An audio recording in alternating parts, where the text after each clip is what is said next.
8 years ago, I met Bridget, a woman bursting with life, radiating warmth, and capable of transforming any moment into a thrilling escapade. When we first fell in love, I was certain she was my soulmate. We exchanged vows and shared 5 years of marriage, the early moments feeling like a blissful reverie. Together, we laughed, ventured to new destinations, and wove dreams of a shared future. I poured my energy into my work, and it warmed my heart to see her revel in the comfort my efforts provided. Yet over time, a subtle shift occurred. I couldn't pinpoint its origin, but the transformation was unmistakable. She began spending countless nights away, squandering money recklessly, and barely acknowledging my presence. Initially, I dismissed it, convincing myself she needed space, perhaps felt stifled, or that things would soon right themselves. They didn't. Instead, they spiraled further. I'd wake in the darkest hours to find her side of the bed untouched and chilled. She'd return home at outrageous times, smelling of alcohol and a perfume foreign to me. Our savings vanished, extravagant dinners, spontaneous trips, luxury attire. When I dared question her, she always had an excuse. A girl's night out, a shopping spree to boost her mood, or claims I was overblowing things. I yearned to believe her, but a sinking dread whispered that something was gravely amiss. One night, she sauntered in near 2 a.m, giggling into her phone. When she noticed me on the couch, her expression twisted with annoyance. "What's your issue?" she barked, flinging her purse aside. I stood firm in my resolve. "Bridget, we need to talk, and I mean really talk." She rolled her eyes with exasperation. "About what this time?" I steadied my voice. "You're never home. You're burning through our money like it's endless, and when you're here, it's like I'm invisible. What's going on?" Her face remained cold, almost detached. "Nothing's going on. I'm just enjoying my life. Is that a problem?" I let out a sharp, humorless chuckle. "Enjoying your life? Do you even recall we're married? Because it sure doesn't feel that way anymore." She scoffed, tossing her head. "You're so theatrical. This isn't theater, Bridget. This is our life. You're acting like our marriage is meaningless to you." She huffed, her tone biting. "That's not true," she snapped. "I'm just sick of you trying to dictate my every move." Then came the words that sliced through me. "I could find someone else to fill your shoes in a heartbeat." Her declaration hit like a punch to the gut. The room seemed to still. I stared at her, my heart pounding, though I kept my composure. "What did you just say?" Her gaze didn't waver. "You heard what I said." A cold shiver ran through me. Replace me? What was she suggesting? For the first time, I realized this wasn't a fleeting phase. She was different. We argued further, but her words reverberated in my mind. Something was profoundly wrong, and I was determined to unearth it. She grabbed her purse and stormed out, the door crashing shut behind her. But this time, I wasn't hurt or enraged. I was resolute. I began watching her closely, tracking her every move. I pored over our bank records. Lavish meals at places we'd never gone together, hotel bills, late-night cab fares. None of it added up. Then one evening, I came home earlier than anticipated. As I dropped my keys preparing to call out, I heard her voice, soft, flirtatious, not meant for my ears. "I know, darling," she murmured. "I miss you too. I hate all this secrecy." My stomach twisted. I stepped forward, but my phone buzzed, shattering the moment. Bridget spun around, her face draining of color as if she'd seen a ghost. She scrambled with her phone, muttering, "I'll call you later," before ending the call. "Who was that?" I asked, my voice calm but unyielding. She let out a shaky laugh. "Just Melissa." Melissa, a friend she rarely spoke to anymore. I didn't believe her, but I held my tongue. "Not yet." She forced a tight smile, grabbed her bag, and left. That moment solidified it. Bridget was deceiving me. That night, while she slept, I took her phone. I wasn't one to snoop, but after what I'd heard, I needed the truth. I scoured her texts, social media, and emails. Nothing. Either she'd wiped everything clean, or she was using another device. My jaw clenched. She was clever, far too clever. If she thought she could conceal this indefinitely, she was wrong. The next day, I reached out to a private investigator named Daniel. We met at a quiet cafe across town. He was in his 50s with keen eyes and a no-nonsense demeanor. I spilled everything. Her late nights, the reckless spending, the overheard call, her meticulous cover-up. He nodded, jotting down notes. Sounds like she's definitely hiding something. Can you confirm it? I asked. He gave a wry smile. That's what I do. I hired him on the spot.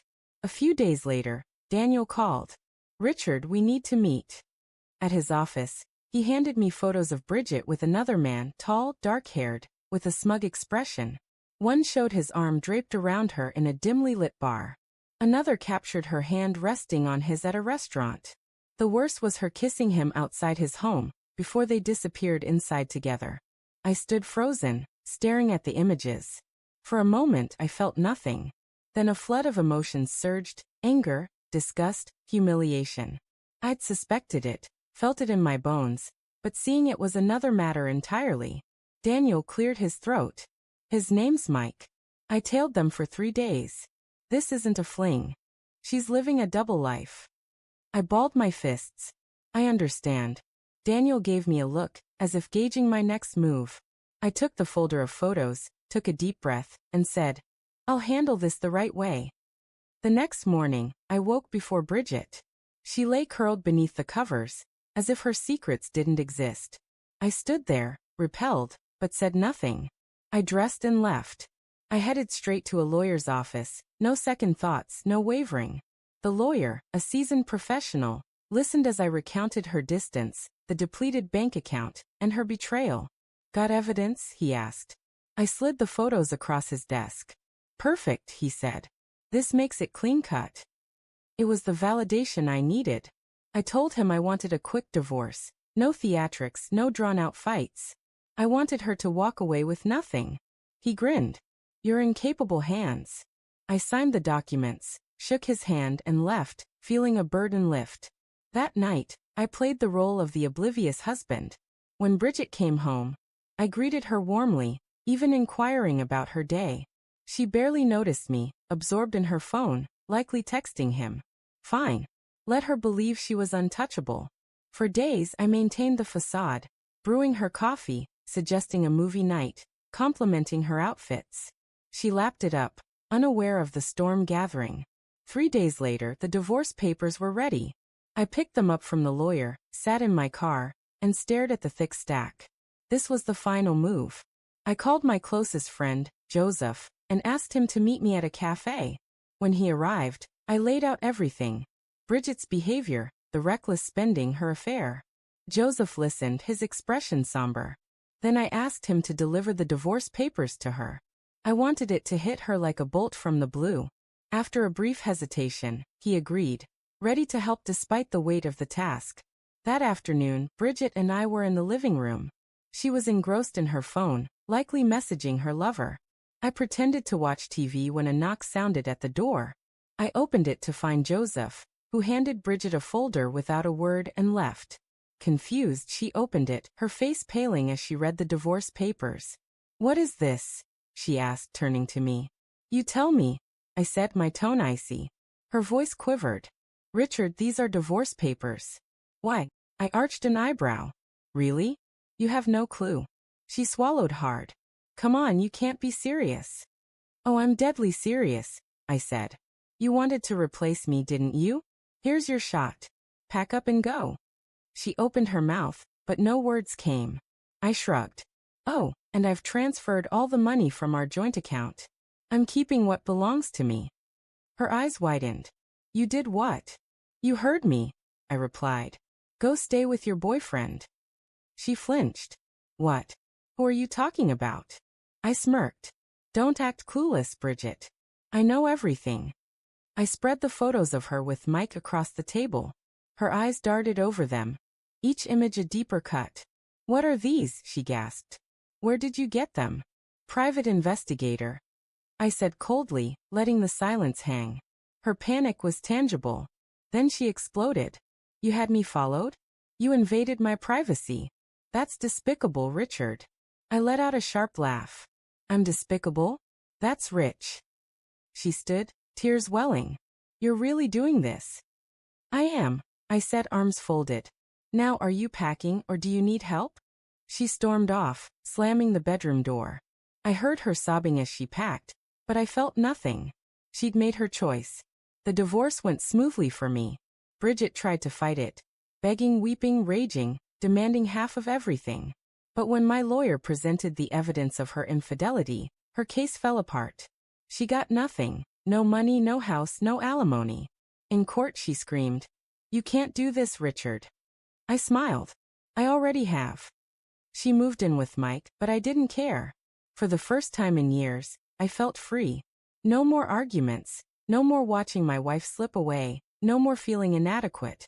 I threw myself into rebuilding, working out, reconnecting with friends, traveling, even cautiously exploring dating again. Bridget became a distant, bitter memory. Months later, my phone buzzed with her message. "Hey, can we talk?" I stared at it, fingers poised, then set the phone down. An hour later, another. "Please, Richard, just 5 minutes." I ignored it. The next night, a knock disrupted my evening. I opened the door to find Bridget, a shell of her former self. Hair unkempt, eyes hollow, makeup streaked. She wasn't the confident woman who'd taunted me. She looked shattered. "Richard, please," she said, her voice trembling. "I messed up." I leaned against the doorframe. No kidding. Tears streamed down her face. Mike wasn't who I thought. "We're done." I smirked. "Surprise, surprise." She swallowed. "I have nowhere to go." I let out a low whistle. "So you thought you'd come back here?" To me. She sniffled. "Can we talk?" She reached for me, but I stepped back. "Talk about what?" "How you wrecked our marriage for some loser. How you mocked me." "I was foolish," she whispered. "I thought I'd find something better, but I was wrong. I miss you. I miss us." I shook my head. "There's no us anymore." She wiped her eyes. "Richard, please. I regret everything." I sighed. "Well, I don't." I shut the door in her face. Her sobs echoed outside, but I felt no sympathy.